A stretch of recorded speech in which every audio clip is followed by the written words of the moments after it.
mais ao centro.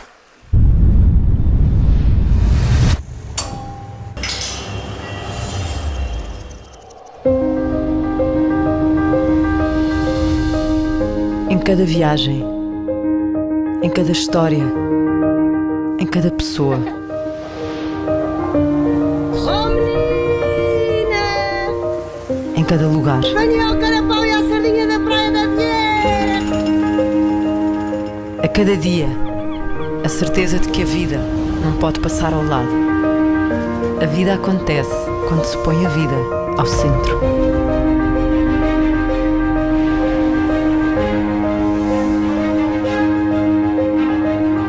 Ao centro é onde está a descoberta, é onde está a liberdade.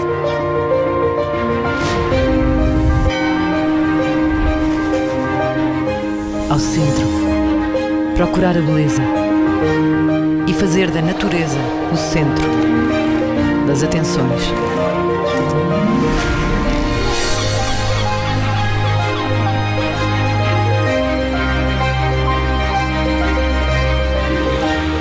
Ao centro tem que estar a aventura.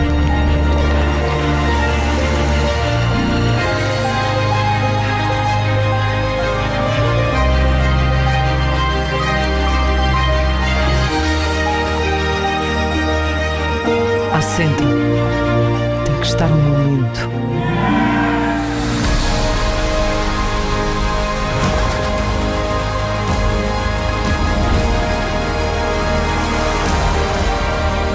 Ao centro é onde criamos histórias. É onde estão as memórias.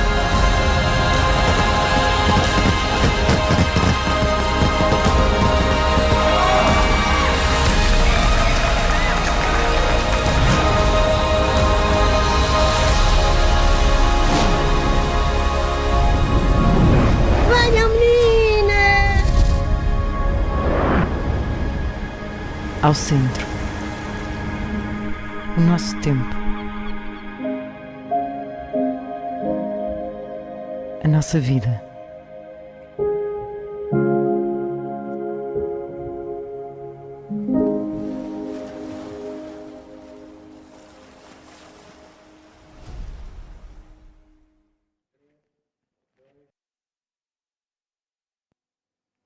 Quero dar as boas-vindas a mais uma sessão do Congresso O Futuro da Nossa Cidade, que hoje decorre aqui no Núcleo de Arte Contemporânea, na Marinha Grande, e é com muito orgulho que a Marinha Grande faz parte desta rede de cultura 2027, uma rede de coesão do território através da cultura e das artes. É com enorme satisfação que vos recebemos neste espaço para o debate de uma temática tão interessante e atual: cultura e educação, cultura e gerações. Por isso queremos agradecer a presença dos oradores, o Dr. Paulo Pires do Val, a doutora Patrícia Martins, a doutora Alexandra Neves, a professora Romana, que está connosco através de videoconferência, o professor Fernando Emílio. O debate vai ser, então, conduzido pelo professor Jorge Brites, a quem muito agradecemos, e também uma palavra de reconhecimento aos nossos diretores dos agrupamentos de escolas, às nossas universidades séniores, nossos parceiros que aceitaram o convite para estarem aqui presentes. Convido toda a gente, todos aqueles que nos possam acompanhar através do Facebook, para poderem partilhar connosco tão agradável serão e todas aquelas aprendizagens que hoje aqui iremos fazer convosco. Muito obrigada pela vossa presença. A todos desejo que este evento ligado à Rede Cultura 2027 seja mais uma razão para que a região esteja unida em uníssono naquilo que é tão importante para o nosso povo, a cultura e as artes. Muito obrigada e um grande agradecimento também, deixei para o último, mas propositadamente, ao Paulo Lameiras, que também soube organizar-nos, no fundo, no sentido desta união profunda em torno daquilo que é tão bom sentir a arte e a cultura. Obrigada. Muito boa noite a todos. Queria começar por agradecer o convite à organização da Rede Cultura 2027 para a moderação deste painel. Queria agradecer ao município da Marinha Grande, na pessoa da sua Presidente, a doutora Cidália, da senhora Vereadora da Educação, a doutora Célia. Queria cumprimentar a audiência e agradecer aos meus ilustres colegas de painel a sua presença. Um cumprimento também especial aos meus colegas professores, colega Cesário, na audiência, senhora Vereadora da Educação de Leiria. Hoje, quarta-feira, dia 30 de setembro, realiza-se uma nova sessão da iniciativa Congresso às Quartas, com o tema Cultura e Educação, Cultura e Gerações, Crianças e Idosos. Este debate antecipa a celebração do Dia Internacional do Idoso, que se assinala justamente amanhã, dia 1 de outubro. Este congresso tem vindo a acontecer por todos os 26 municípios envolvidos nesta Rede de Cultura 2027, sob proposta dos próprios municípios. A reflexão em torno dos diferentes temas tem por objetivo reunir contributos para a candidatura à Capital Europeia da Cultura, tornando-a mais rica, mais participada e necessariamente mais envolvente.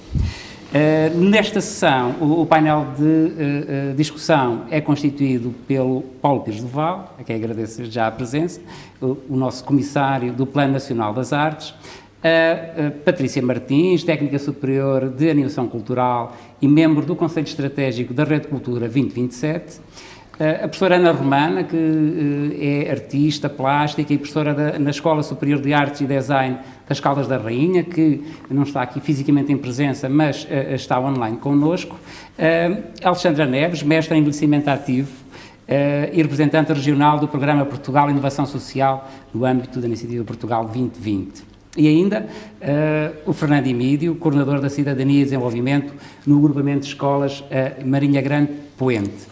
Portanto, um homem da casa, um homem da Marinha Grande, a quem eu vou dar já a palavra. Eu vou pedir aos oradores que em 5 minutos, sensivelmente, nos digam qual a ideia-chave daquilo que vos traz aqui hoje, o que é que vamos ouvir falar de vós hoje aqui. Obrigado, Jorge. Muito obrigado. Quero agradecer também à organização da Rede Cultura 2027, na pessoa da Sra. Vereadora e da Sra. Presidente de Câmara. Agradecer o convite para estar aqui hoje.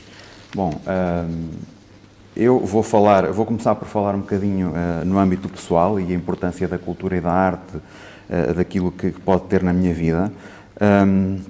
É verdade que eu, enquanto estudante, foi algo que me marcou sempre. Quando havia envolvimento da arte, da cultura, dentro daquilo que eram as aulas que íamos tendo, e foram sempre experiências que me marcaram, que ainda hoje eu não esqueço. Depois, mais tarde também, quando passei para a profissão docente e quando comecei a dar aulas, o facto de ter feito alguma formação no âmbito das artes e da nível das expressões, proporcionou-me sempre um grande prazer e boas experiências e permitiu que eu também trouxesse essas experiências, conseguisse levar essas experiências às escolas, aos meus alunos. Portanto, acho que é bom também eu poder expressar a minha admiração pela arte, pela cultura. Depois também acho que é importante o impacto que as artes podem ter na aprendizagem, e a forma como nós, na escola, os professores, podemos basear o currículo, basear aquilo que são as aprendizagens na arte, não é? Termos uma visão integrada do currículo a partir da arte e da cultura, acho que é fundamental, é cada vez mais necessário. Eu sou de um ciclo de ensino que é, por natureza, globalizante, não é? E holístico, que é o primeiro ciclo, mas muitas vezes nós não conseguimos dar a volta e não conseguimos integrar as artes, integrar as expressões artísticas, físico-motoras na nossa prática. E é pena porque realmente é algo que nós teríamos muito a ganhar se incluíssemos cada vez mais. Depois eu penso que também pode ser importante falarmos aqui um pouco sobre o apoio que é necessário que os professores possam ter no desenvolvimento desta escola cultural, chamemos-lhe assim, e depois o Dr. Paulo Pires Joval irá falar com certeza como Comissário do Plano Nacional das Artes mais sobre este tema, e acho que é muito importante de facto que existam estas iniciativas que possam capacitar e apoiar os professores nas escolas para poderem desenvolver atividades baseadas na arte, na cultura, de uma forma integrada. Porque, na verdade, termos alguém na escola que esteja capacitado para isso proporciona outro tipo de conhecimentos, outro tipo de experiências, que não os professores que às vezes podem não ter esta competência cultural, não sei se pode chamar assim, tão desenvolvida, não é? E que poderão necessitar dessa ajuda. E depois também acho que é importante, saindo da escola em si, do edifício da escola, mas alargando esta valência da cultura e da arte para os territórios. Eu sei que isso é uma das coisas que está preconizada também no Plano Nacional das Artes e que eu me revejo completamente e que é importantíssimo, é que de facto cada vez mais a comunidade, as instituições culturais estejam envolvidas, não é, junto com a escola, e que possam trabalhar em conjunto, todos, em comunidade, os diferentes atores da sociedade possam trabalhar para cada vez mais a arte, a cultura esteja acessível desde o mais cedo possível. E, portanto, acho que aqui na nossa terra, não é, na Marinha Grande, tem sido feito algum trabalho nesse sentido. Há algum trabalho feito a nível dos museus, de interligação com as escolas. A Biblioteca Municipal tem também sempre uma grande ligação. E depois, falando também de diferentes culturas, não posso deixar de falar no agrupamento onde eu leciono, que pertence a uma rede de escolas de educação intercultural, e em que nós tentamos promover, agora, infelizmente, devido às condicionantes que temos, não tanto, mas até aqui tentamos promover atividades que possam mostrar a riqueza da diversidade cultural que existe, das nacionalidades que nós temos no agrupamento, que, salvo erro, são à volta de 27. E, portanto, acho que são alguns pontos chave que ocorrem quando falamos de arte, cultura, educação. Penso que será. Muito obrigado, Fernando. Eu passaria agora a palavra à nossa outra oradora deste painel, a professora Ana Romana. Ana, num outro nível de ensino, numa outra realidade, num outro espaço, o que a Ana vai partilhar connosco hoje?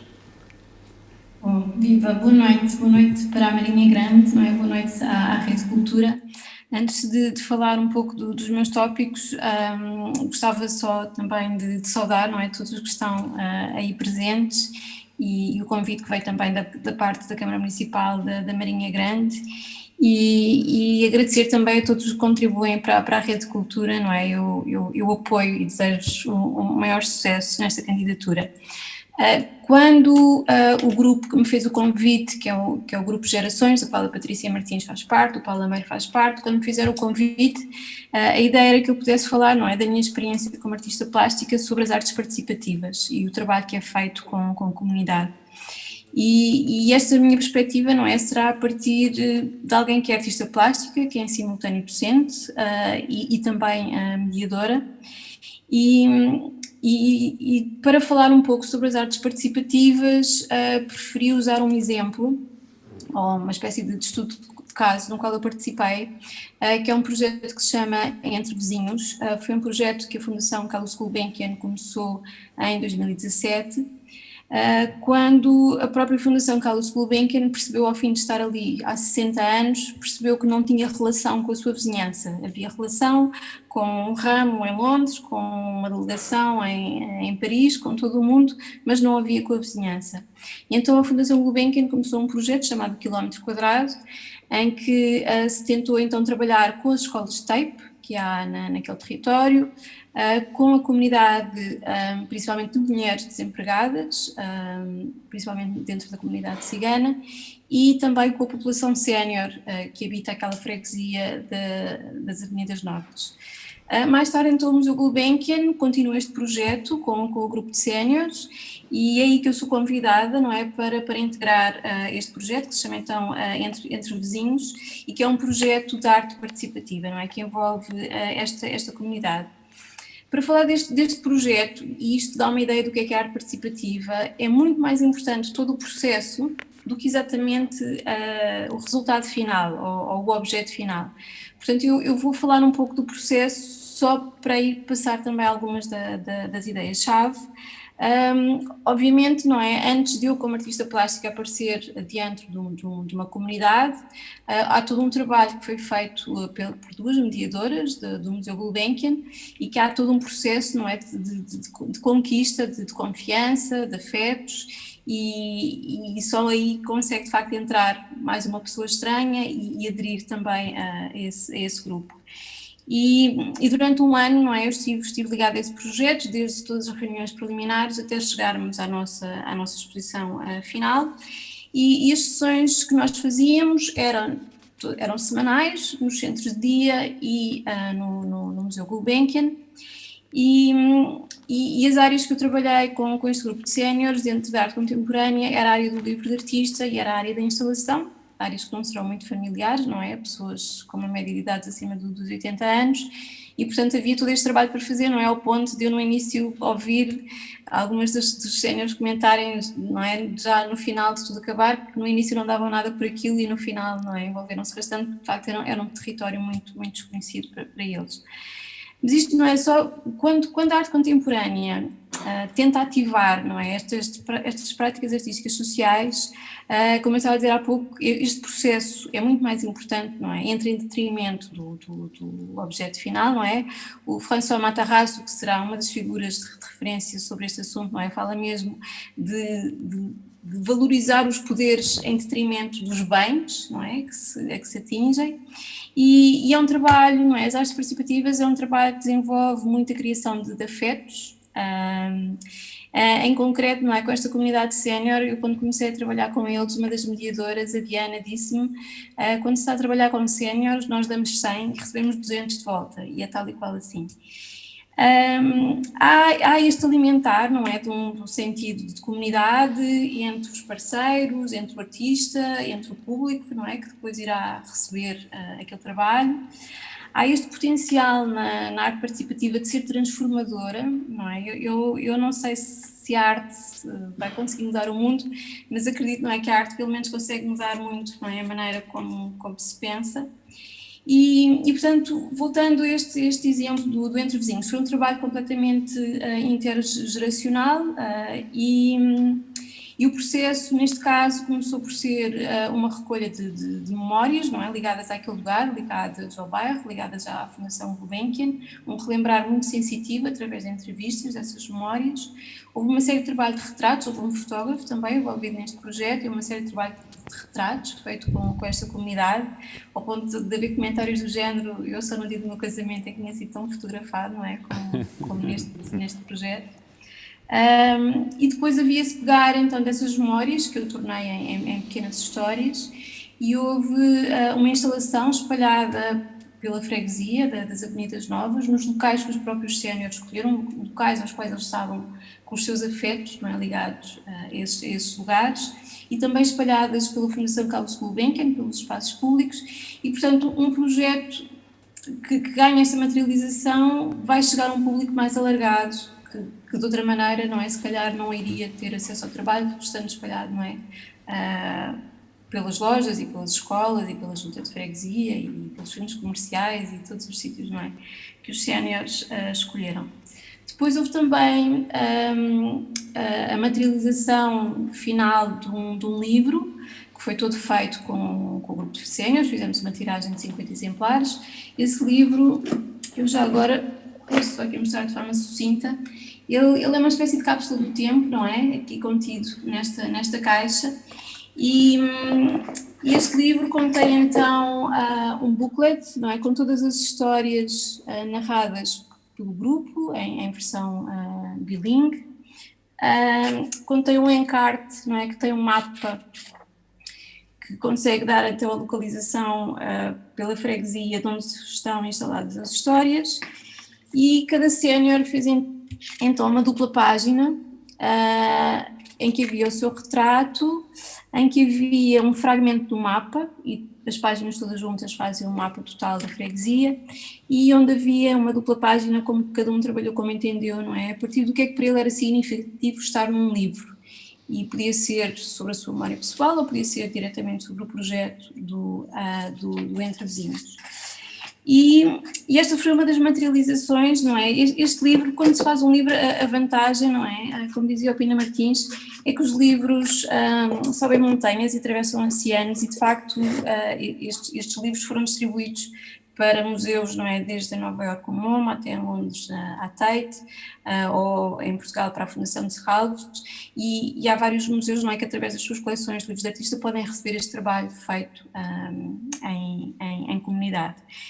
E depois o que foi também aqui fundamental foi o ato da inauguração, não é? Em que todos os participantes se reúnem, trazem os seus amigos, trazem a sua família, é uma grande celebração, não é? Desta comunidade, e há até chegar ao ponto das visitas guiadas, não é? As visitas guiadas à exposição eram feitas pelos próprios séniores, que receberam desde grupos universitários à escola TAPE, e há esta relação, não é? Sempre muito cruzada com as comunidades daquele lugar.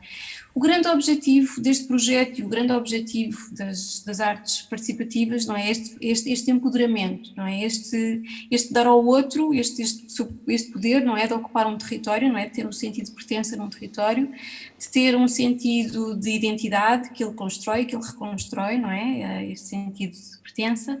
Neste caso em concreto, sendo um grupo de séniores a ver esta ideia do envelhecimento ativo, havia também este reforçar dos laços, não é? Com a vizinhança, que eu disse, foi daí que o projeto nasceu, e estes laços de proximidade. Há o grande objetivo de combater o isolamento social, não é? Que as populações séniores são as principais afetadas, de promover, não é? Esta aprendizagem ao longo da vida e de validar as suas experiências de vida como conhecimento válido, e tornar o museu, não é? Um espaço mais participativo. Uma das melhores conclusões que posso ter quando eu terminei o projeto foi um dos séniores me dizer, o Sr. Galvão me dizer que nós não lhe alargávamos só as ideias, ele tentava-me explicar: vocês alargam o pensamento. Eu acho que isto de facto foi o melhor que nós conseguimos fazer com este grupo. Este projeto continua, não é? Desde que se entrou em pandemia, ele continua. As visitas são feitas neste momento de forma virtual, não é? Via Zoom, tal e qual como eu estou aqui hoje. Há o encontro, não é? Entre o grupo de séniores, os técnicos e os mediadores do museu, e obviamente a partir do momento que uma arte participativa passa para uma videoconferência, há um grande desafio, não é? De como é que se vai explorar através da tecnologia um projeto que então possa ser igualmente participativo e manter todo o estímulo, não é? Desta faixa etária, não é? Este grupo, a média de idade está acima dos 80 anos, manter nesta faixa etária, não é? Todo o estímulo cognitivo e criativo dentro deste grupo. Isto é um bocadinho um estudo de caso que serve para caracterizar, não é? O que é que as artes participativas podem trazer. Eu, há pouco, vou só dizer isto também de forma muito sucinta, não é? Como há pouco falou na apresentação, eu também sou docente, não é? Na Escola Superior de Artes e Design de Caldas da Rainha, onde, por exemplo, na licenciatura em Artes Plásticas, comecei a lecionar uma disciplina de práticas artísticas sociais, onde tento também trabalhar todos estes aspectos diretamente com os meus alunos. Eu penso que ultrapassei os meus 5 minutos. Sim, senhora. Voltaremos a si brevemente. Ficámos curiosos em saber mais sobre esse projeto Entre Vizinhos e voltaremos brevemente a si. Eu passaria agora à sala, novamente, à Patrícia Martins, com quem tenho o privilégio de trabalhar há alguns anos a esta parte, e perguntar-te muito diretamente, Patrícia, o que é que traz cá? Então, em primeiro lugar, boa noite a todos. Saúde mais uma vez todos vós e na pessoa da Sra. Presidente do município da Marinha Grande. É uma honra estar aqui mais uma vez e fazer parte deste painel.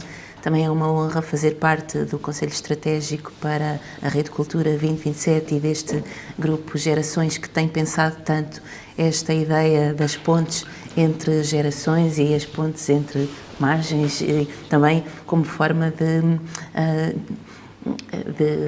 ação, um manancial de ação para a prática artística e cultural. Eu trabalho desde 2009 como técnica superior de animação cultural no agrupamento de escolas de Marrazes, também um território TEIP, um território educativo de intervenção prioritária. Se inicialmente defendia e me sentia enquadrada na designação de técnico superior de animação cultural, hoje entendo que faz mais sentido designar a ação, o trabalho que nós fazemos e afirmá-lo enquanto uma prática de mediação cultural. E acho que a escola tem todo o potencial, é um local de encontro, é um local privilegiado para que possa, por intermédio dos seus técnicos, por intermédio dos seus professores, por ação do mediador cultural, agora enquadrado e legitimado pelo Plano Nacional das Artes, que surge agora e muito bem, que está a começar a ser implementado desde há 2 anos para cá, um pouco por todo o território, e felizmente que sentimos também que alguns outros colegas, que há uma receptividade grande nas escolas. Isto porque, de há 10 anos para cá, e quando comecei o meu trabalho em contexto escolar, eu também sou licenciada pela ESAD em Animação Cultural, depois fiz lá mestrado em Gestão Cultural, e sentia que quando entrei no território escola, nós, de certa forma, vínhamos indisciplinar aquilo que o plano agora defende. Ouvia isso mesmo dos colegas: olha, estamos nós aqui a dar regras e vêm estas duas, que éramos duas na altura, vêm estas duas para aqui destabilizar, indisciplinar. Na verdade, mais uma vez, a cultura e as artes acabam por ser os parentes pobres em contextos de crise, e em 2012 caiu o outro lugar de animadora, mediadora cultural, e neste momento estou eu.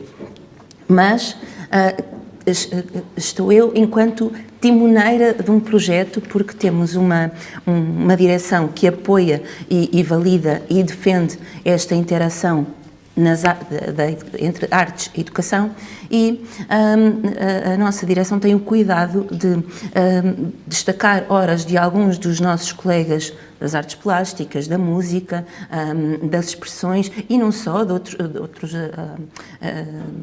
colegas que tenham horas para trabalharem a animação cultural, a mediação cultural em contexto escolar. A mim interessa-me particularmente afirmar esta importância do papel e da ação do mediador em contexto escolar. Nós temos desenvolvido imensos projetos de aproximação à comunidade.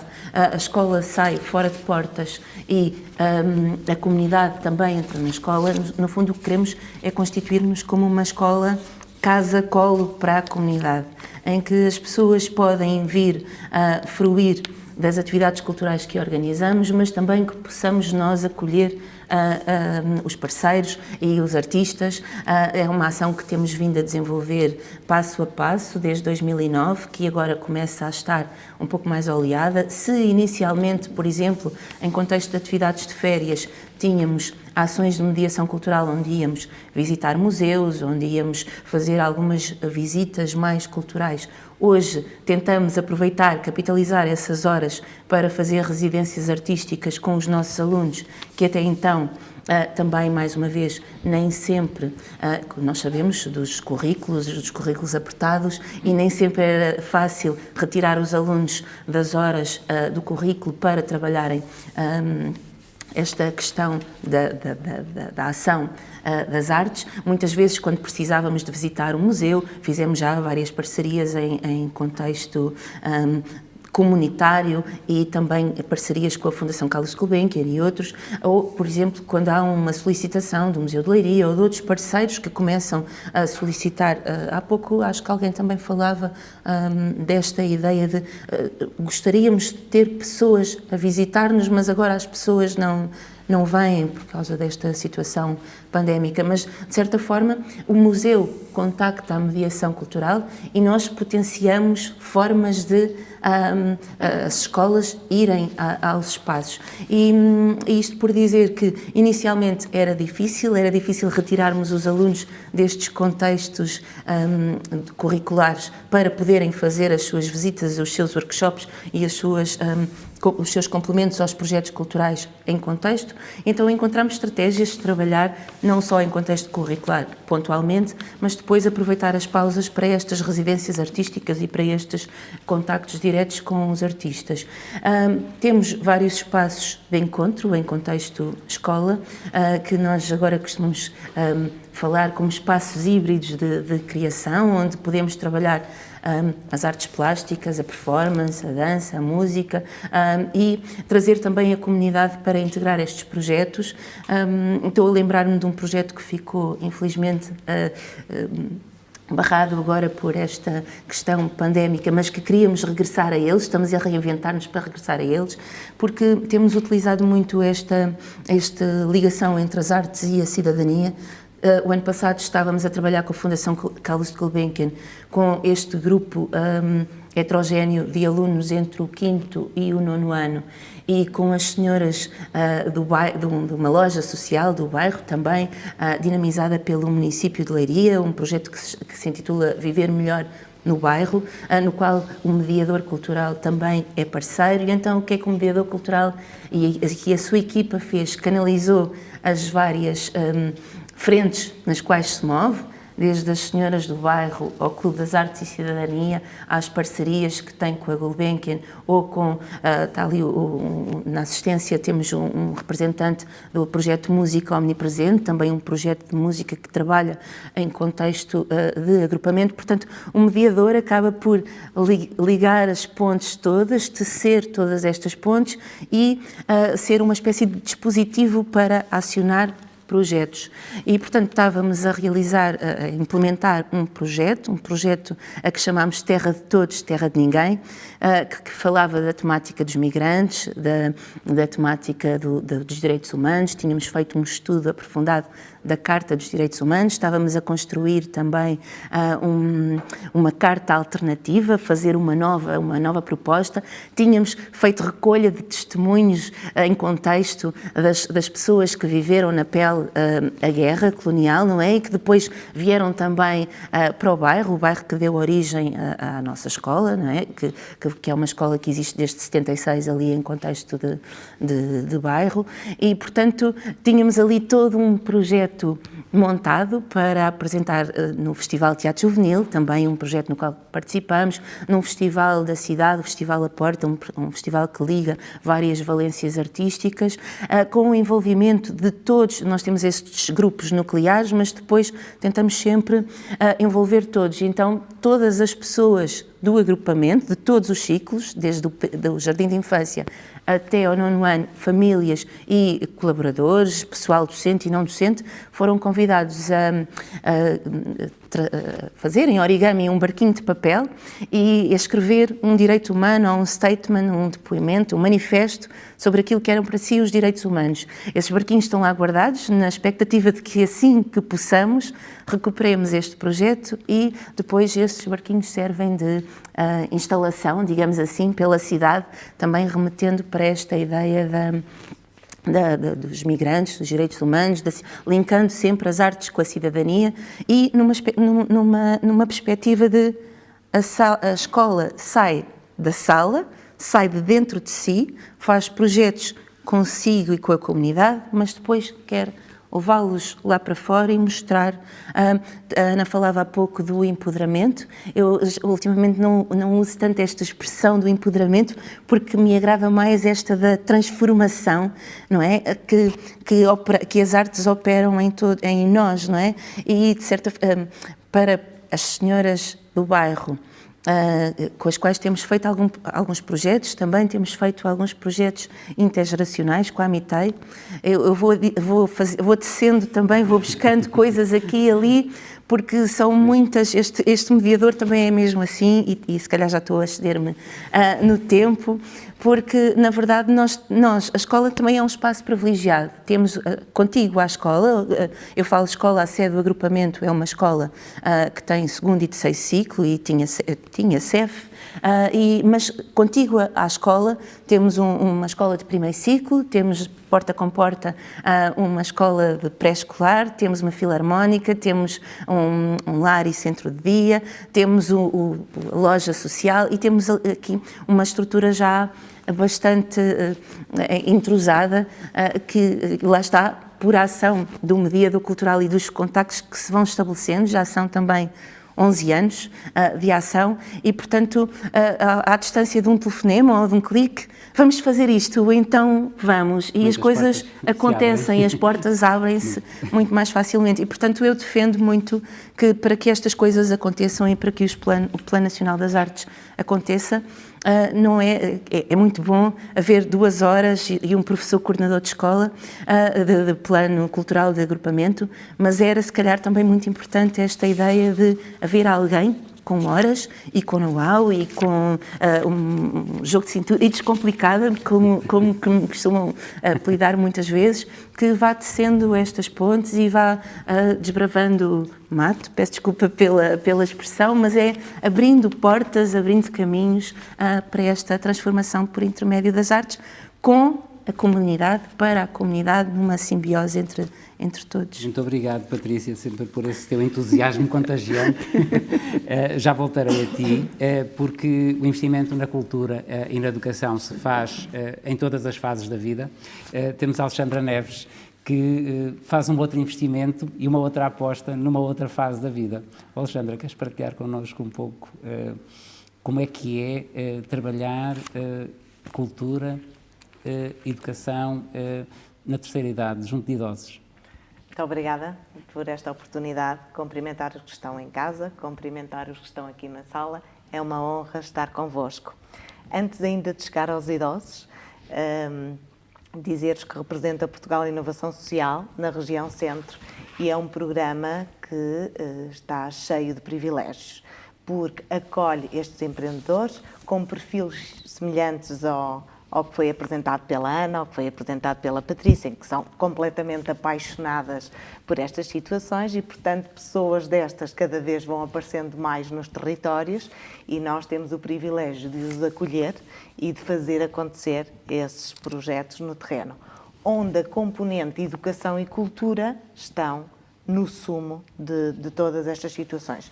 E, portanto, já todos percebemos que quando estamos a investir em educação e cultura, desde que nascemos até ao nosso momento final, até ao nosso suspiro, e percebeu-se já porque a Academia vai entrando nestes projetos e vai avaliando estas métricas, há mais qualidade de vida nos territórios, há mais qualidade de vida nas pessoas e nas próprias comunidades. E quando misturamos todas estas gerações, ainda os impactos sociais ou de saúde ou outro tipo de impactos são muito mais visíveis. Quando chegamos à terceira idade, que já deixou de ser uma faixa etária, já deixou há algum tempo sem investimento, portanto cada vez mais continuamos a investir nesta faixa etária, a educação e a cultura ainda têm que ter aqui um peso muito mais forte. E, portanto, todos estes projetos que vamos financiando, muito também da experiência da minha vida pessoal, também como voluntária em algumas instituições, fazemos questão de investir na educação, na cultura, até ao fim de vida, mesmo que estejamos em cuidados paliativos.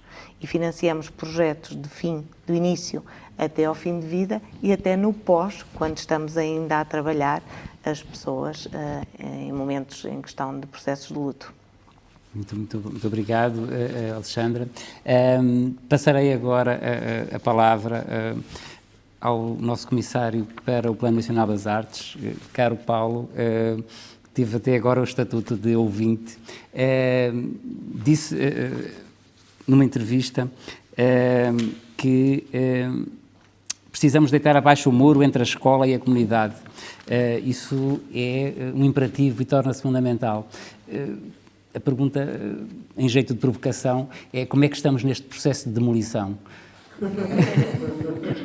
Linda pergunta, e deixa eu então começar, obrigado Jorge pela pergunta, que é fundamental. E deixa-me só então começar com 3 palavras, depois de tudo o que eu vi, que é, por um lado, a gratidão, e queria agradecer muitíssimo por estar aqui, à Sra. Presidente da Câmara, às senhoras vereadoras, quer aqui da Marinha Grande, quer de Leiria, por estarem presentes, e ao Paulo e à sua equipa por terem organizado este encontro e por estar eu nele. Depois, a alegria de poder conversar convosco sobre isso e de ouvir sobre esse quebrar do muro, já algumas experiências aqui muito visíveis, que começaram antes do plano existir e, portanto, não pretendemos inventar a roda, pretendemos é ajudar que ela possa rolar melhor e rodar cada vez mais e bem, por todo o país, em todo o território. E, portanto, a segunda palavra era a alegria, como vos dizia, e a terceira é o desespero, porque eu não tenho esta capacidade de síntese da Alexandra e apetece-me dizer aqui muita coisa, só do que já foi dito, sublinhá-la e acrescentar ainda mais. Vou tentar tocar em três pontos e enuncio já, só para não perder. Um é passar assim, voo de passos sobre o Plano Nacional das Artes, porque quer o Fernando, quer a Patrícia já falaram dele e eu vou sublinhar de alguma maneira o que é. O plano foi apresentado dia 18 de junho de 2019, portanto estamos no segundo ano letivo de implementação do plano nas escolas, mas desde o início, desde essa apresentação, e dizê-lo que é uma estrutura de missão com um horizonte temporal de 10 anos, criada pelo Ministério da Cultura e pelo Ministério da Educação. Portanto, esta ligação já é também ela essencial e fundamental na sua criação e desejamos isto, como diziam também há pouco, este quebrar o muro efetivo entre as entidades culturais, as instituições culturais, os teatros, os museus, o património, os monumentos, a rua, e a escola. Nesse sentido, dizer que são territórios educativos necessários, ambos, e são um apoio efetivo ao trabalho uns dos outros. Nem as instituições, como dizia ainda agora a Patrícia, podem viver sem os jovens e as crianças que as visitem, os professores que as aproveitem, e, portanto, os cidadãos, porque é de cidadãos que estamos a falar, nem as escolas podem fazer o seu trabalho sem pensar no homem todo, nesse sentido integral, experiência sensível, mas também intelectual, criativa, crítica, e, por outro lado, todos os homens e todas as mulheres, e nesse sentido de ser inclusiva, e, portanto, não deixar ninguém para trás, e, portanto, todas as linguagens, as 100 linguagens da criança, que há pouco falávamos de Reggio Emília, são aqui essenciais. Só rapidamente dizer que a diferença em relação a planos anteriores, que se tentaram já desde os anos 70, foi, por um lado, não pensar então só na escola como território, e por isso o plano dirige-se às câmaras municipais, dirige-se às universidades, e de mandar também daqui um beijo à Ana, com quem já reunimos nas Caldas da Rainha, a apresentar o plano, porque é também para os professores e os alunos daquela escola que o plano se dirige. Dirige-se a toda, no fundo, de uma forma sistémica, a todos os agentes com quais a escola está relacionada. E por isso são necessários todos para a responsabilização pelo horizonte cultural de todos. Cada um tem aí um papel, cada um tem aí um lugar. E o plano não é apenas qualquer coisa de formal, institucional, é feito por estes agentes, mediadores, artistas, que no terreno, empresários, que ajudam a que isto possa acontecer, que no terreno permitem que aconteça. Dizer também, e como também aqui já se afirmou, que o plano não procura criar uma disciplina ou uma disciplinarização da cultura ou das artes, mas pensar de forma transdisciplinar. E por isso o encontro imediato com a cidadania e o desenvolvimento, com as questões da inclusão social, com um olhar para as várias disciplinas como possíveis de ser potenciadas pela relação com as artes, com a cultura e com o património. podemos trabalhar a matemática, a filosofia, o português, as ciências, nessa ligação direta com as artes, o património, a cultura de modo geral. E depois, só para terminar esta apresentação rápida, é o primeiro ponto, desculpa Jorge, só dizer que o pensamos de uma forma, já não de uma democratização da cultura, no sentido de uns quantos iluminados dizerem a todo o resto do país o que é a cultura e o que é que eles devem fruir, mas de uma democracia cultural. E aí cruza-se também com essa questão geracional que aqui me interessa tocar. E nesse ponto de vista, ver em cada escola um projeto diferente, porque naquele território é aquele projeto e não um qualquer que em Lisboa se decida, mas que ali faz sentido, tem sido as coisas bonitas de vermos a realizar por todo o país. E perceber que podem ser coisas tão diferentes quanto numa escola em Faro, o desperdício alimentar, ou aqui as questões que a Patrícia há pouco apontava, relacionadas com a imigração. Pode ser um património edificado com umas ruínas de Milreu, num determinado sítio, e noutro as questões relacionadas com o bullying ou outras. E, portanto, esta ideia de que se pode trabalhar a cultura e as artes não só como uma janela à parte da vida, mas pelo contrário como parte integrante de toda a existência e, portanto, de forma integrada em toda a existência. Depois, o segundo ponto que hoje gostava de sublinhar e remetia para o Ricardo Reis, que na altura num dos seus poemas afirma este é o dia, esta é a hora. Significa este mesmo, é o dia, esta é a hora. O que é que eu quero dizer com isto? Que este ano, mesmo com todas as suas dificuldades e com todos os seus desafios, é o dia, é a hora. E eu julgo que ainda mais do que se calhar noutros anos. Porque perante as dificuldades que se levantam, que nós também percebemos quais são os princípios e os valores com que nos queremos reger. E qual é a comunidade que nós queremos criar. E, nesse sentido, as decisões que se tomarem hoje, este ano, nas escolas, ajudam-nos a perceber, de facto, o que é que nós queremos das escolas. Eu estou a falar das escolas, mas falamos também das instituições culturais. Há pouco, como vos dizia, quando pensamos sistemicamente, temos que pensar, de facto, como é que as instituições culturais, os teatros, os museus, se relacionam com a escola, o que é que oferecem à escola. E, portanto, é hoje o dia, a hora, para pensarmos como é que a escola não se fecha, é um perigo, e esta questão dos muros hoje ainda mais, não é?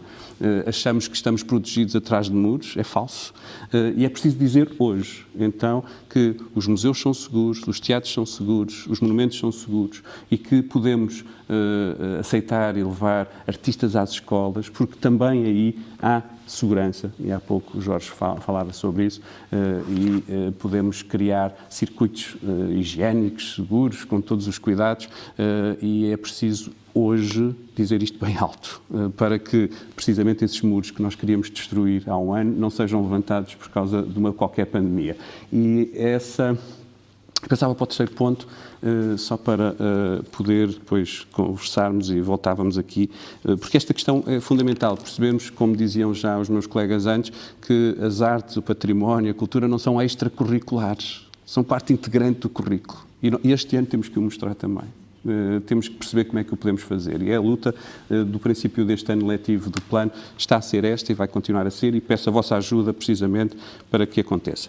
Terceiro ponto, a questão do património de proximidade. Num ano como este, que é tão difícil, o melhor e o mais fácil, se calhar, é até pensar no património mais perto, aquele que chamamos de património de proximidade, que às vezes não damos tanta atenção, e, portanto, valorizar aquilo que está no território mais imediato. Às vezes pode ser património industrial que não se olhou com atenção, outras vezes pode ser o Pelourinho no centro da praça, às vezes são umas estradas que, olhar bem para as pedras, percebemos que há uma história por trás, outras vezes são, e era aí que eu fazia esta ligação, as pessoas que estão ao nosso lado, as histórias que elas sabem. E aí esta relação intergeracional é determinante.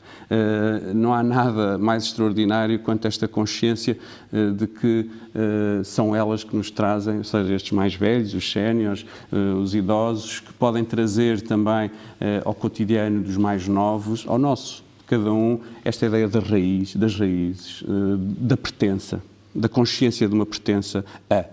E essa pertença é uma pertença a uma cultura. E essa dignificação desse papel, era esse também que eu queria só sublinhar, de condição de património de proximidade. Eles são património de proximidade, património vivo de proximidade. Por outro lado, também compreender que é uma estrada de dois sentidos. Significa, os mais velhos podem ensinar aos mais novos, e hoje eu acho que estamos todos a necessitar de aprender jogos de rua, estamos a necessitar de ouvir outra vez histórias, de não esquecer, de alguma maneira salvar a vida a partir da narrativa e das narrativas, e os idosos podem ter aí um papel determinante. Por outro lado, eles também podem aprender, e muito, com os mais novos. E, portanto, há um jogo contínuo neste pacto intergeracional. E a cultura, se não for um pacto intergeracional, ou seja, de passagem, não é? De uns para outros, é muito, muito pouco e muito pobre. Torna-se assim uma espécie de erudição vazia. E aproveitar este ano e aproveitar o tema destas jornadas, deste encontro, para pensarmos esse encontro entre gerações, era qualquer coisa que eu aqui queria sublinhar, e já passaram uns 5 minutos. De qualquer maneira, Paulo, voltarei a ti daqui a pouco. Obrigado por esta visão panorâmica, e ao ouvir-te, recordava uma frase que está no site Rede Cultura 2027. Precisamos mobilizar pessoas, instituições e projetos para a causa da cultura. E é isso mesmo que estamos a fazer, é isto mesmo que devemos fazer, este é o caminho. Eu voltaria agora ao Fernando Emílio, deixou-me curiosa a intervenção que fizeste, e eu gostaria que nos explicasses como é que um professor pode fazer a diferença na sensibilização dos jovens para a arte e para a cultura. Como é que isso se faz no terreno? Eu sei que é mau. Eu acho que, na minha visão, nós podemos transformar as coisas. Eu tinha uma professora de expressão dramática que dizia assim: vocês podem começar o dia com uma expressão dramática. Não têm que começar com as crianças sentadas e logo muito rígidas e a fazer todos aqueles procedimentos muito, muito rígidos. E, de facto, se nós começarmos o dia com a introdução de uma expressão artística, por exemplo, em que a partir daí o dia decorre com essa base e decorre e vamos trabalhando conteúdos, capacidades, competências, etc., por aí fora, eu tenho a certeza absoluta que não há aluno que não queira ir à escola. Já estamos aí a chave. Portanto, acho que ter essa base, claro que, por isso é que eu dizia há pouco também que, falando especificamente no caso do ciclo em que eu leciono, o primeiro ciclo, é muito importante haver a capacitação e haver pessoas nas escolas que pudessem apoiar neste processo, mas depois, quando avançamos também, isso torna-se ainda se calhar mais importante, porque depois há a segmentação, não é? E neste momento temos visto, e felizmente a nível dos currículos temos visto cada vez mais a interdisciplinaridade, a transdisciplinaridade, através das várias estratégias e metodologias que são aplicadas na sala de aula, mas não tanto a inclusão das artes, não é? E da cultura. E, portanto, acho que era importante cada vez mais pensar-se nisso e haver uma base que pudesse sustentar depois o resto. Há pouco, Fernando, dizias que era importante desenvolver atividades no âmbito da cultura, mas de forma integrada. Como é que vês essa integração? Eu vejo, por exemplo, que na comunidade, não é, no território, há museus, há teatros, há bibliotecas, e pensar-se como um todo, construir-se, como a Patrícia dizia, e já tem um trabalho feito de muitos anos e bem estruturado, este trabalho integrado em que vamos à comunidade e rapidamente conseguimos montar, entre aspas, aqui alguma coisa que seja significativa para as crianças, não é? Portanto, eu acho que era muito importante que houvesse essa aproximação cada vez maior, portanto, esses muros que se fossem derrubados, não é?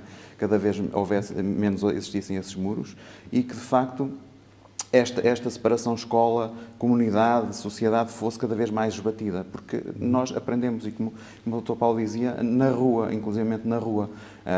Eu acho que uma cidade, uma terra sem uma escola e sem crianças na rua perde muito, não é? Perde muito da sua graça. E quando nós vemos esse movimento, acho que todos temos a ganhar. E falando agora na questão intergeracional, acho que todos teríamos a ganhar com este cruzamento intergeracional entre os mais velhos e os mais novos, fazendo aqui essa ponte entre todos. Obrigado, Fernando. Se tiver a oportunidade de voltarei a ti, o tempo vai escasseando. Obrigado. Eu falava agora com a Ana e da curiosidade que deixou a intervenção que fez há pouco. A Ana fala do trabalho com a comunidade, das artes participativas e da questão da vizinhança.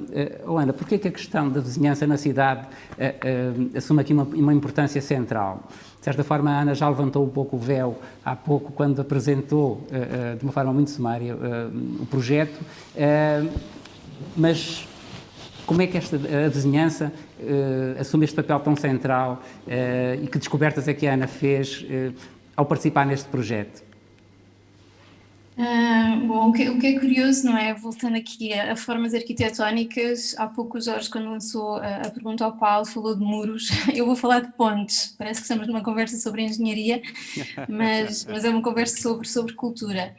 E a construção desta ponte, não é? Entre a instituição, seja ela a escola, seja ela um museu, seja ela um jardim, seja ela um concerto, uma peça de teatro, fazer esta ponte, não é? Entre esse objeto artístico e a comunidade, ou fazer a ponte até diretamente entre o próprio artista e a comunidade, e potenciar, não é, o papel que a comunidade tem depois para a construção das próprias obras, acho que é aqui fundamental.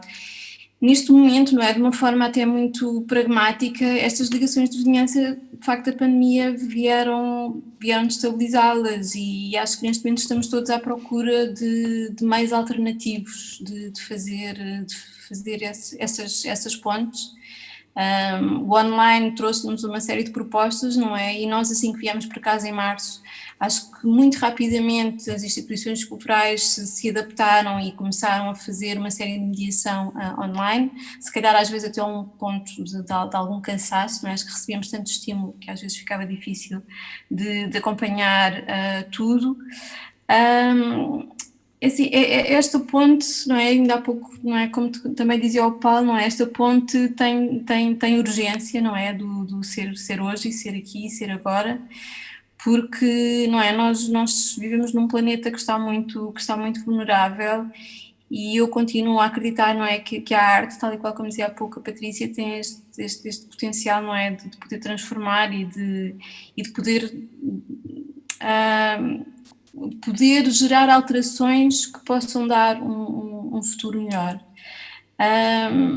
Mas eu também tenho que acrescentar o seguinte: quem trabalha nas artes participativas ou nas artes comunitárias, isto é questão dos nomes às vezes também é difícil, no caso de Portugal, não é, trabalha normalmente com muito poucos recursos, digamos que são intervenientes que precisam de ganhar confiança do meio para poderem desenvolver o seu trabalho e de se tornarem então também mais profissionais. E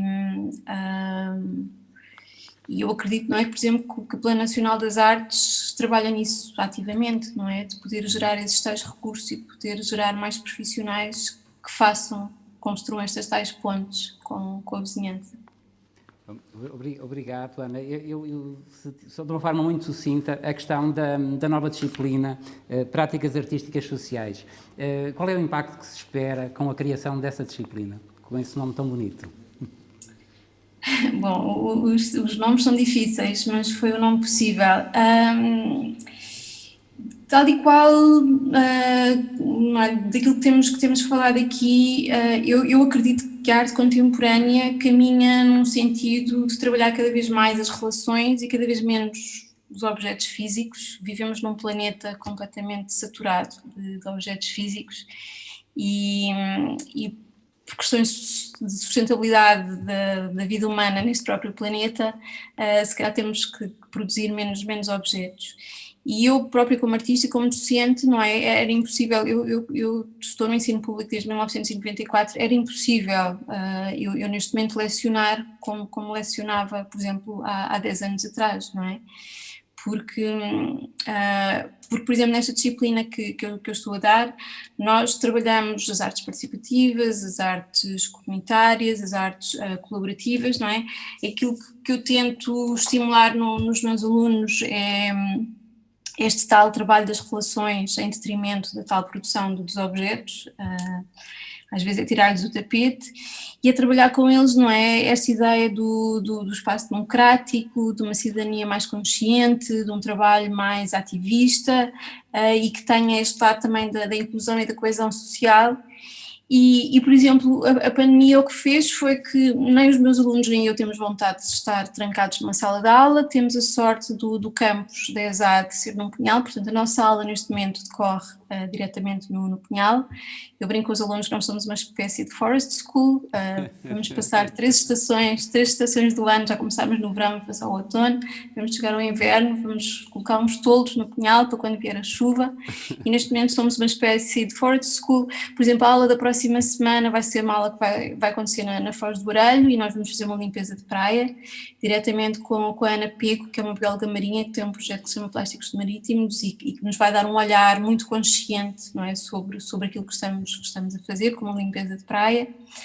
E há, por exemplo, o desejo, não é, também de trabalhar com comunidades, mas aí voltamos à questão da pandemia e a dificuldade que é, não é? Nós neste momento não podemos ir para um centro de dia, não é? Trabalhar com um grupo de séniores, ou há aqui algumas limitações que nós ainda vamos procurar maneiras de descontornar. Seja como for, para esta disciplina, o meu assunto urgente, cada aluno traz o seu assunto urgente para a aula, e as aulas são uma espécie de assembleia, não é, muito democrática, em que todos participam com as suas ideias, são aulas em que nós conversamos muito.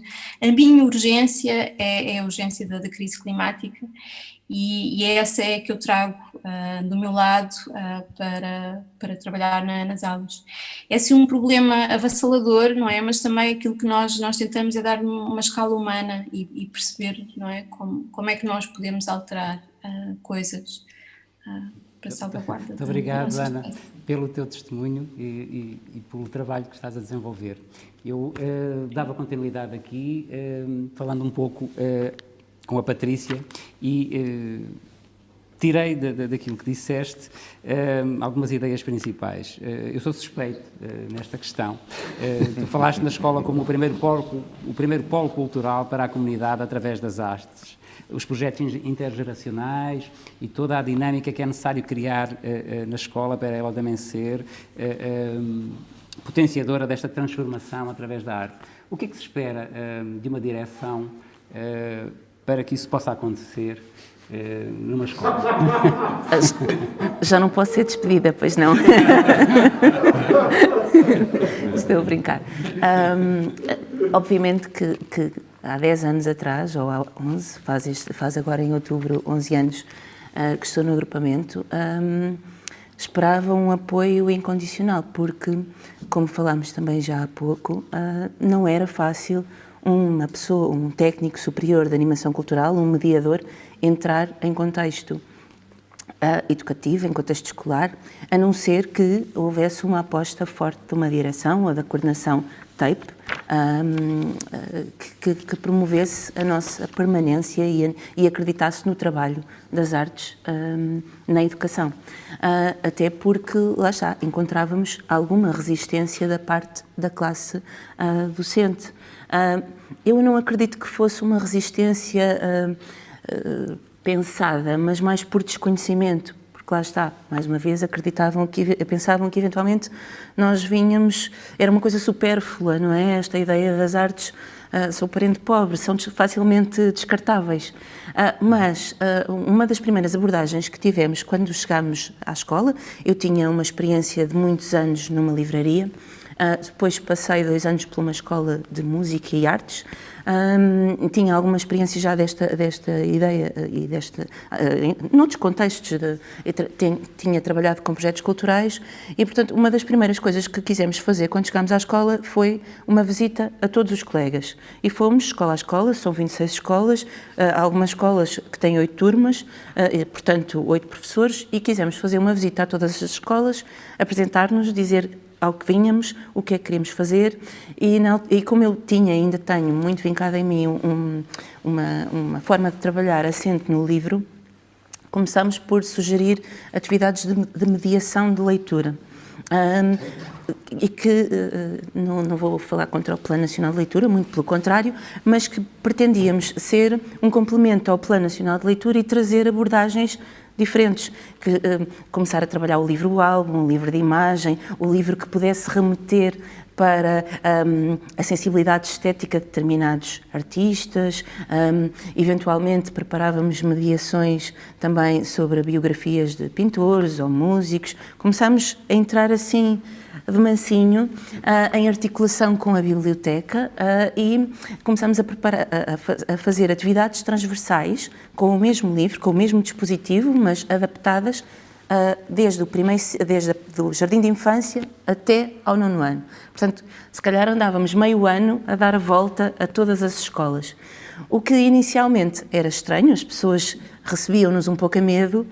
Neste momento, lá está, o professor Jorge é suspeito, mas neste momento não damos para as encomendas e andamos sempre aqui e ali porque estamos sempre a ser solicitados. E, portanto, é muito importante termos também uma direção que nos apoia, que valida, que ajuda a defender o nosso trabalho junto dos colegas que ainda não acreditam e que, no meu caso, eu acho que também foi importante ter uma certa liberdade para trabalhar. Isto é, desde sempre, mais uma vez, eu acho que isto acaba por ser a história da vida de muitos mediadores culturais. O que às vezes parecem fragilidades transformam-se rapidamente em forças. Ninguém sabia muito bem o que eram os animadores culturais, não é? Ninguém sabia muito bem o que é que eles faziam, também não tinham um horário assim muito estabelecido e, portanto, eu nos primeiros anos andava assim numa espécie de autogestão. Mas essa autogestão... Controlada. Sim, eu sei. Mas essa autogestão permite alguma liberdade também para poder criar e para poder desenvolver.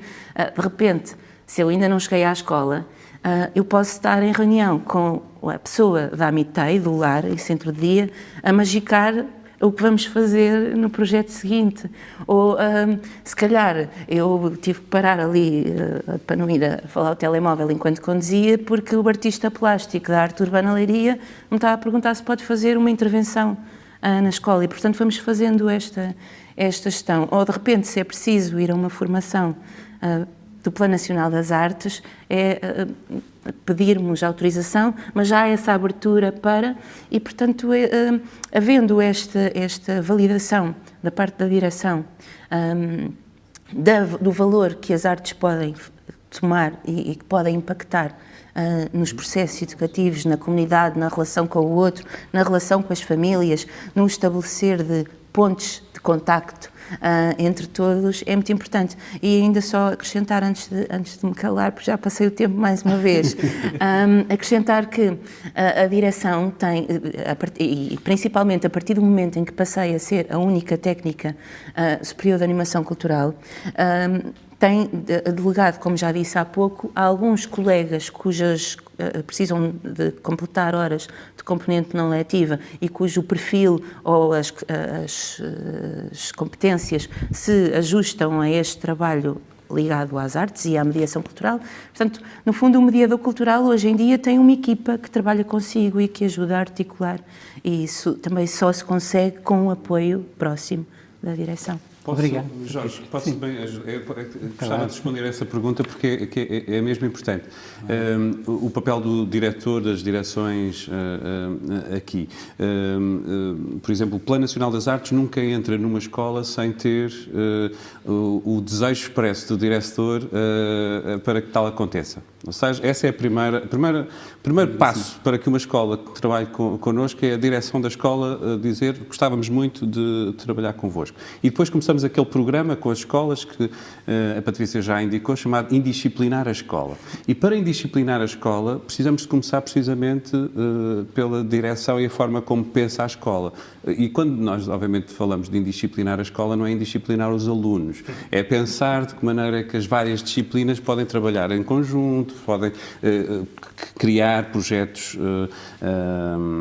culturais de escola que permitam ligar diferentes áreas científicas com a comunidade, com os trabalhos que já estão a ser feitos ou que podem ser desenvolvidos nos museus, nos teatros, nos centros de dia e por aí fora, na rua, como falava há pouco o Fernando. Portanto, começa por aí, para depois aquilo que é o grande desejo, que é, por exemplo, a formação dos professores também nestas áreas, também ser incutida nesse sentido, pensar como, por exemplo, a matemática se cruza com a obra do Almada Negreiros, ou o cinema com a pedagogia, começar a entrar na escola o outro modo que, como dizia a Ana, não é apenas o do objeto artístico, mas é o do processo. Não é? Ou seja, como é que os processos artísticos também podem ajudar na pedagogia. E isso, acredito, se confiarmos também nos artistas e no que os artistas trazem, ainda pode ser mais potenciado. E por isso, uma das propostas que fazemos, para além do uso de ferramentas e recursos pedagógicos que disponibilizamos e que queremos continuar a criar e a fazer, para além desse que podem encontrar no site do Plano Nacional das Artes, para além disso, acreditamos que a presença de um artista residente na escola pode, com a liberdade que traz, e agora a Patrícia falava até disso, não é? Ou seja, com a disponibilidade para escutar, para perceber, para relacionar, de repente, acredito, isso pode permitir uma escola outra que desejamos, que todos desejamos. Obrigado, Paulo, pela tua partilha, subscrevo inteiramente. Posso só dizer uma coisa muito rápida, nesta ligação entre os projetos? Por exemplo, o ano passado uma turma do agrupamento de escolas de Marrazes, de Casal dos Claros, foi convidada para ir aos pequenos deputados, à Assembleia dos Pequenos Deputados, mesmo em cima do Covid. E o professor pediu-me ajuda para trabalharmos o tema. O que é que nós pensámos? Isto é em contexto completamente curricular. Ele veio um livro que tinha a ver com histórias e memórias. Os alunos já queriam trabalhar a aproximação intergeracional, nunca tinham visitado o lar contíguo à escola, ou muito próximo da escola. A pretexto do livro, trabalhámos todo o livro, trabalhámos todo o manifesto que depois seria apresentado. E os alunos naquele dia, num dia combinado, que era uma espécie de encontro preparatório para o que eles iam apresentar em contexto da Assembleia de Pequenos Deputados, foram passar o dia inteiro, de manhã até às 3h30, em contexto de lar e centro de dia. Foi muito engraçado porque na parte da manhã começámos com o dispositivo livre, os alunos leram o livro para os utentes, para os avós, como lhes gostamos de chamar. Depois foram os avós a partilhar tradições, o senhor até era barbeiro e tal, teve a explicar uma série de coisas aos miúdos. E depois, da parte da tarde, eu não sei se essa foto anda por aí a passar, da parte da tarde os miúdos estiveram a jogar telemóveis e a fazer Snapchats e por aí fora com os utentes, e foi mesmo enriquecedor, por isso eu queria partilhar, porque acho que isto faz todo sentido. Havia um senhor que nunca falava, que a pessoa do lar, a técnica, me dizia, e ele não fala. Bem, e quando começaram a brincar com os telemóveis, com os miúdos, o senhor esboçou um sorriso, foi maravilhoso. E são estas coisas que fazem depois este trabalho nas artes e na comunidade valer a pena, faz sentido, não é? Tinha que partilhar este e marca uma diferença. Obrigado, momento, Patrícia. Permita-me só aqui, agora, terminar, os efeitos que a cultura e a educação, quando é levada a sério, quando não é entretenimento e quando não é uma atividade extracurricular, faz. E aqui abordávamos estes investimentos, se estivermos em escola, nós estamos a investir na cultura e educação para resolver problemas de absentismo, para resolver problemas de sucesso escolar, ou de insucesso, neste caso, ao contrário, para resolver problemas de bullying. Se transportarmos isto para os idosos ou se misturarmos, quando estamos a investir na cultura, nós estamos a trabalhar demência, nós estamos a trabalhar isolamento, nós estamos a trabalhar solidão e estamos a retardar a institucionalização. Então, estamos a tratar da dignidade das pessoas. Portanto, é para investir, é recomendável, devia ser prescrito pelo médico de família, desde que nascemos até que morremos, investir na educação e na cultura. Obrigado. Alexandra quase que me tirou a pergunta. Porque realmente a minha curiosidade era de que forma é que se pode organizar este envelhecimento ativo. Como é que se podem colocar os sujeitos que estão envolvidos no processo a participar nele? Como é que eles escolhem os caminhos de cultura que depois percorrem? A própria política pública já vai investindo, mesmo nos próprios acordos de cooperação que vai fazendo com as instituições nos idosos, já promove ou já obriga que cada instituição ou cada comunidade que possa não estar bem institucionalizada, mas esteja fora, já tenha um plano sociocultural para trabalhar estas situações. Agora, é preciso muito mais investimento, muito mais vontade para isso, e o programa que represento está a ajudar nessa situação, que até a própria política pública já está a olhar para este tipo de experiências e a adotá-los como para os próximos tempos, já saindo do próprio núcleo, do próprio governo, e que nos vai obrigar a integrar todas estas situações, porque já estão mais do que validadas, que fazemos bem às pessoas quando investimos na cultura e na educação. Muito bem. É realmente, como diz um amigo meu, o final da vida deve merecer cada vez mais a nossa atenção, e é bom saber que estamos atentos. Eu vou terminar, porque o tempo acabou, deixando só ao Paulo uma pergunta em jeito de afirmação também, e que vem na newsletter do Plano Nacional das Artes, e que é esta frase que eu achei deliciosa: este ano letivo a cultura está suspensa, certo? Isso mesmo. Nós quisemos encontrar um título maravilhoso assim para que não haja ninguém que não queira ler. Primeiro, a noção da suspensão também tem a ver com esta do absentismo, de ficar para trás, não é? E a forma como às vezes tratam os alunos. E às vezes parece que tratamos a cultura da mesma maneira. Portanto, ela este ano então vai estar suspensa. Não pode estar suspensa. E, portanto, aquilo que há pouco dizia, não é? Que é agora o dia e a hora em que podemos apostar nisto que a Alexandra dizia, que o poder transformador das artes se possa manifestar ainda mais neste ano, e não podemos compactuar com a ideia que agora vamos levantar os muros outra vez, porque assim ficamos mais seguros, quaisquer que eles sejam, não é? Das instituições todas. Não, temos que pensar desta outra maneira, como aqui também se foi dizendo, que as escolas são polos culturais, que as instituições culturais são territórios educativos, e que só trabalhando em conjunto, neste modo de partilha, de colaboração. Há dias uma colega usava uma expressão que agora vou passar a repetir, que é colaboratório. Neste colaboratório, assim poderemos de facto transformar vidas e a nossa comunidade. Muito obrigado, Paulo, muito obrigado a todos. Foi um prazer estar convosco. Saio daqui e penso que todos vós mais tranquilos. A nossa cultura, afinal, não está suspensa. Não está suspensa. Muito obrigado.